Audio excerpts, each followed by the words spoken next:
একটা সময় ছিল না, আজকে থেকে 10 বছর আগে প্রচুর খেলা হতো না? ক্রিকেট হতো, ফুটবল হতো, এই ব্যাডমিন্টন হতো শীতকালে, তাই না? খেলার লিপ্ত থাকলে কিন্তু আমাদের মধ্যে একটা হৃদ্যতা, একটা বন্ড তৈরি হতো, একটা বন্ড। আমরা অনেক টুর্নামেন্ট খেলতাম না? এখন দেখবেন কিচ্ছু নাই, সব বন্ধ, খালি ফোন, সারাদিন কি ফোন। এটা আরো কি ডেঞ্জারাস না? এভাবে তাদের ফিজিক্যাল বডিটা নষ্ট হচ্ছে, মেন্টাল স্ট্রেংথটাও নষ্ট হচ্ছে। এর চেয়ে বরং তারা যদি কোনো কসরত করে এটা অনেক ভালো হবে, এটা আমার মত।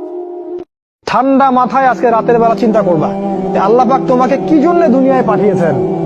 একটু চিন্তা করবা, 1 মিনিট একটু চিন্তা করবা যে তুমি পৃথিবীতে নাই, তুমি পৃথিবীতে নাই, তুমি মারা গেছো। চিন্তা করবা তুমি মারা গেছো।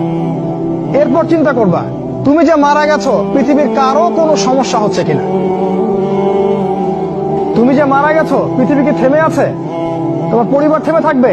তোমার শিক্ষা, তোমার বন্ধু বান্ধব, তোমার আত্মীয় স্বজন কেউ থেমে থাকবে? কেউ থেমে থাকবে